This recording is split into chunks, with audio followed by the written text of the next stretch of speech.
Hey students, today we are going to study geography chapter number 4. Structure is the part 3. So in the previous video we studied about the first layer of the earth, that is the crust or the lithosphere. The lithosphere has been derived from the Greek word means the litho, which means rock, and the outer layer is consists of 6 to 48 kilometer. It is stretched to 6 to 48 kilometer, which consists of Sial and Saima.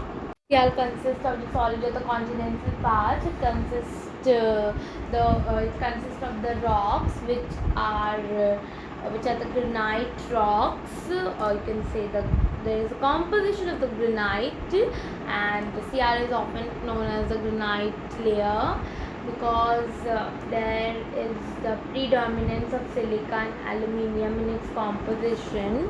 And the granite layer of the Sial floats on Saima, and Saima is the lower continuous layer which has average density and is rich in silica and magnesium, and it is the black volcanic lava or the basalt.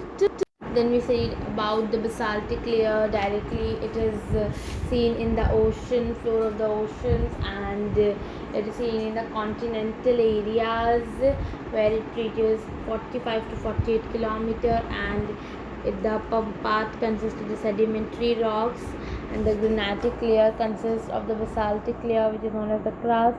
And we studied about the Mohorovic discontinuity. See the difference between Sial and Saima. It is the uppermost layer Sial, below layer Saima. Sial, it is the thickness, it's 20 kilometer, and Saima average thickness 25 to 30.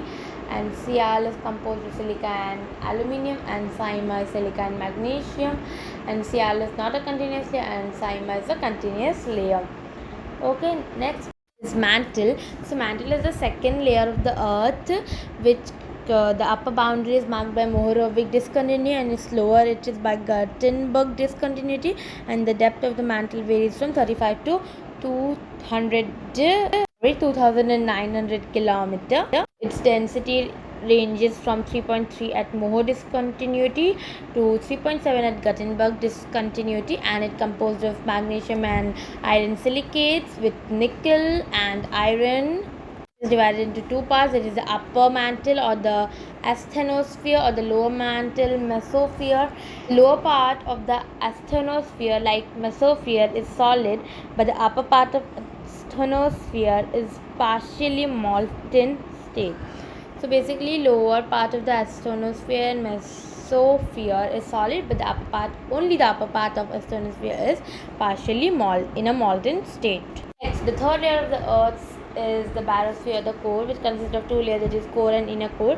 The core is the central part of the earth, and it consists of knife, which is iron alloy, and has a temperature of about 2700 degrees Celsius, and its outer perimeter of the core commences at the Gutenberg discontinuity at 2900 km from the surface, where this outer core exists from its in the molten form. So next comes the inner core, which has a radius of 1400 km, and it consists of knife, and when it is forced in a solid state by increased pressure, it is 3 million tons greater at the center of the earth than at the surface, and the density of this layer is 14.5 to 16.